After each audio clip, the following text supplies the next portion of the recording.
We got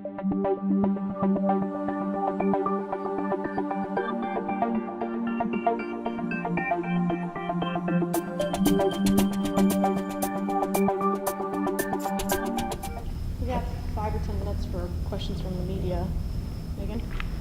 Can you talk about the challenges you guys face in negotiating and finding a contract that works not only for the current tough economic times, but perhaps down the road a few years if things turn around and improve, working for that climate as well? I guess it's a good question, but I need a little more meat on the bones. I mean, when you say we bargain contracts traditionally in 3-year segments, and we have learned one thing in this industry: we can negotiate in the best of times and find out 6 months later, as we did in 2008, it could go south real quick. So we do the best we can. We try to prognosticate the future. Right now, I would agree with Bill that I don't see a big turnaround coming at us anytime soon. So what we need is the type of understanding and agreement where it gets us through the bad times and provides us the flexibility to prosper with prospering times. And I would add to that just a couple of concepts, one of which I mentioned in my remarks, and that is we can fashion an agreement for difficult times and have an upside that we mutually achieve through the concept of performance pay. And I think if we're going to have an agreement of any length, that we'll need to have some trigger points in there where there's a mutually agreed discussion that has to take place about adjustment. Those are a couple concepts that occur to us that when you're trying to do something in this atmosphere of uncertainty, those work or could work. So with that said, is the thought towards a longer than traditional, as you mentioned, Tom, 3-year contract, and sometimes traditional, but recent contracts locally, there have been long ones, such as a 10-year agreement, another 7-year agreement with another company. So are you thinking in those terms in light of what you offered last fall? It's really too early for me to speculate on that. These kinds of things get developed in the course at the table of bargaining. With respect and recognition of the Spirit and the Cessna agreements, those are now a year or so old. Spirit, given the business nature of what they do, a little different than general aviation aircraft construction, we had a better ability to look out into the future. We know what we're facing out there, and could find our way to a longer-term agreement in order to protect our members. And so far, our conjectures have unfortunately proved out. The economy has not rebounded, as some were saying. So it's how we have protected our members at Spirit, and also the ability of the company to be competitive is going to pay big dividends, I think, for that company. Cessna, I think, as much as in the same boat as Hawker and Bombardier, is that in the construction of general aviation aircraft, every time we think it might level out and we can start plotting or planning our way back up, something happens, like another punch to the gut, such as the administration did this week. And we're very upset and disappointed about that, because we work hard together. People may not see it in the eyes through the media or in general, but the union and the industry have a common goal. We want the industry to survive. More than that, we want it to prosper, and we want it to prosper to an extent others wouldn't even think of trying to take on the Hawker Beechcrafts, that we have that kind of momentum going. So we work very hard together and put out a united front to promote the industry, to secure the industry, and do whatever it takes to make the sale of the products we manufacture more appealing to those who buy them. You know, the public doesn't understand. Most of the planes we build here are exported. And what they're used for is not what you've seen in the media portrayed by the administration, that rich people use them as playthings. Maybe there are rich people that use them as playthings. I know there are. But by and far, we use these as significant and very serious business tools to do what we need to do to get the job done. And I wish the real story could get out there, especially when we have our members tell that story. Nobody speaks with greater credibility than the person that assembles that aircraft or engineers its design. And I agree 100% with Tom that the length of the agreement kind of evolves out of the discussion during the next little while. But if you think about some of the objectives that we express mutually about preparing for the future, about assured sustained employment, and about those are longer term, longer than 3-year horizon ideas that as we get together and try to do the agreement, we probably come to rest somewhere beyond that. Might be that what you call the historical horizon. With the economic situation the way it is, do you plan to approach the negotiations differently at all? Is there anything that you might do differently?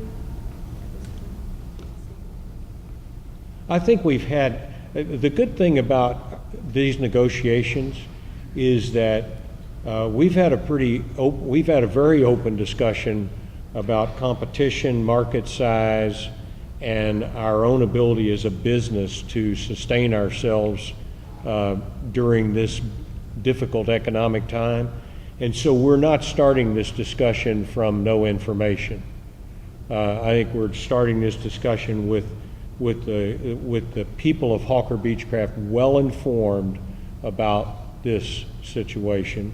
And that gives me great hope that we all know we've got a tough job to do, and I think that will, to some extent, color this discussion.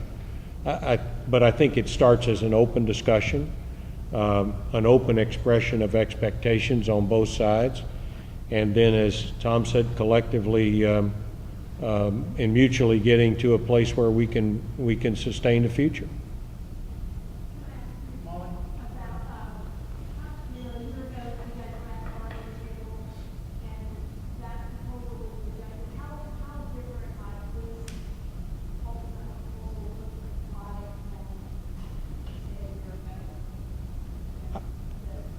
I think we're in a different time and place, and I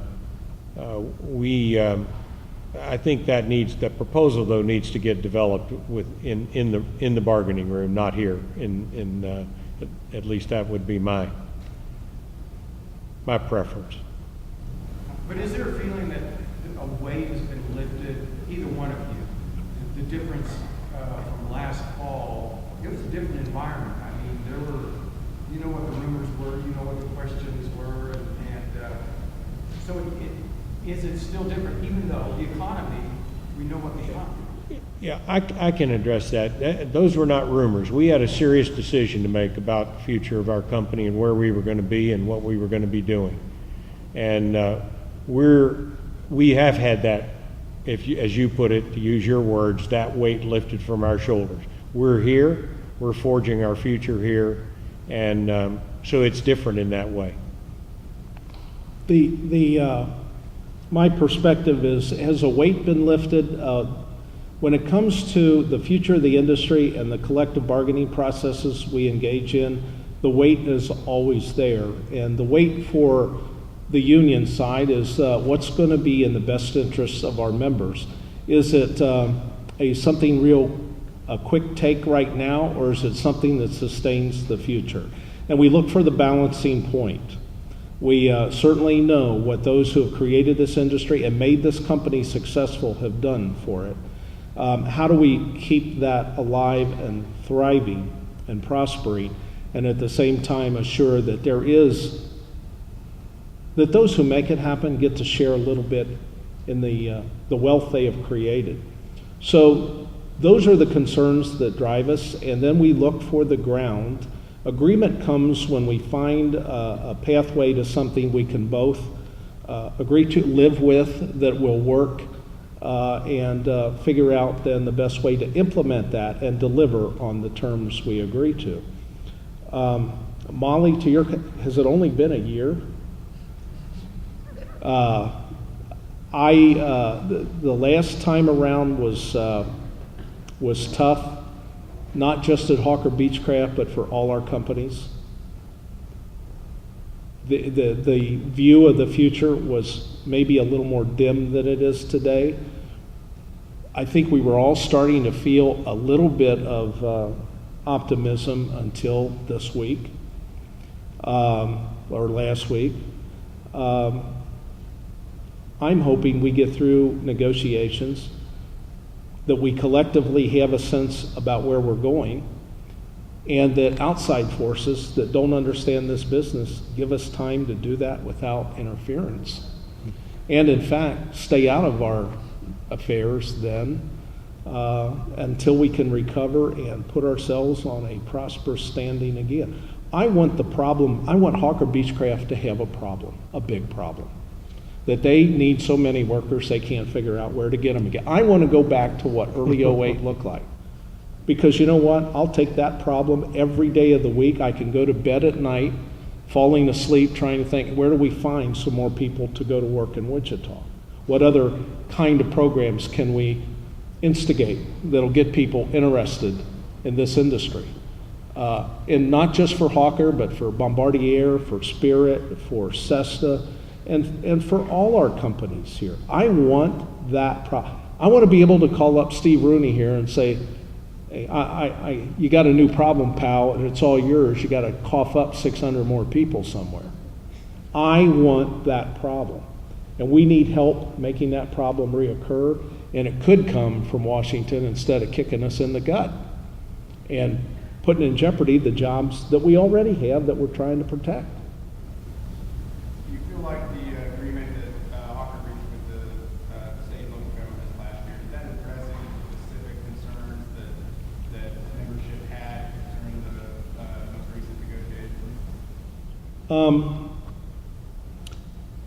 Yeah, I could ask your question to our members for however and get a different opinion or answer to it.